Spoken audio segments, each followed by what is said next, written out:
ठाकरे गटाच्या नेत्या किशोरी पेडणेकर यांचीही आज ईडी चौकशी होणार आहे।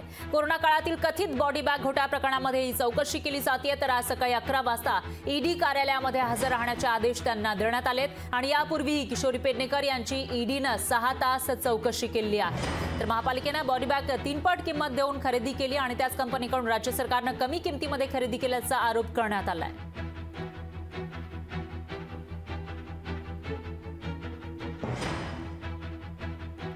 आणि याविषयी अधिक माहितीसाठी आपले प्रतिनिधी स्वप्नील जाधव हे आपल्यासोबत थेट जोडले गेले आहे। स्वप्नील, काय सांगाल?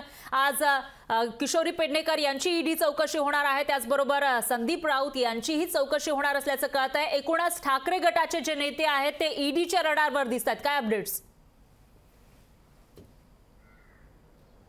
नक्कीच फरार ठाकरे गटाचे नेते ईडीच्या रडारवर दिसतात, कारण कालच आपण जर पाहिलं तर ठाकरे गटाचे नेते रवींद्र वायकर यांची सुद्धा ईडी चौकशी झाली। जवळपास 10 तास त्यांची चौकशी झाली आणि त्यानंतर आज खरं तर ठाकरे गटाच्या 2 प्रमुख नेत्यांची आणि कार्यकर्त्यांची या ठिकाणी चौकशी होणार होती। म्हणजे खासदार संजय राऊत यांचे बंधू संदीप राऊत यांची खिचडी घोटाळ्यामध्ये त्यांचा आरोप करण्यात आला, त्यांची त्या संदर्भात चौकशी होणार आहे। तर किशोरी पेडणेकर यांची बॉडी बॅग घोटाळ्यामध्ये चौकशी होणार आहे। यापूर्वी किशोरी पेडणेकर यांची 6 तास चौकशी झाली आणि पुन्हा आज त्या चौकशीला उपस्थित राहणार आहेत। मात्र एकीकडे बघितलं तर खासदार संजय राऊत यांच्या भावाची सुद्धा आज चौकशी होणार आणि ते सुद्धा चौकशीला हजर राहणार अशी माहिती मिळते।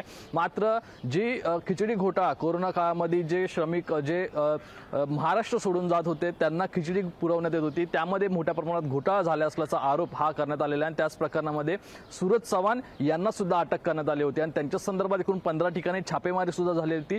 सूरज चव्हाण यांच्या अटकेनंतर आता कुठेतरी कारवाईला वेग येताना दिसतो आणि यामध्ये आता संदीप राऊत यांना सुद्धा खिचडी घोटाळ्यामध्ये चौकशीला बोलवलेलं आहे। दरम्यान यामध्ये आता काहीतरी पुरावे हे ईडीच्या हाती आहेत, त्यामुळे संदीप राऊत यांना सुद्धा बोलवलं आहे। संदीप राऊत यांच्या अडचणी वाढतात की किशोरी पेडणेकर यांच्या अडचणी वाढतात? आज खरं तर ठाकरे गटासाठी फार महत्त्वाचा दिवस आहे, तेवढाच महत्त्वाचा दिवस हा किशोरी पेडणेकर आणि संदीप राऊत यांच्यासाठी आहे, कारण दोघंही याच कार्यालयामध्ये येणार आहेत, त्यांची चौकशी सुद्धा याच कार्यालयामध्ये होणार आहे। या दोघांमधील दोघेही बाहेर पडतात का एक आत्मय जातो, असं एक प्रश्नचिन्ह सुद्धा या ठिकाणी चर्चेला आहे।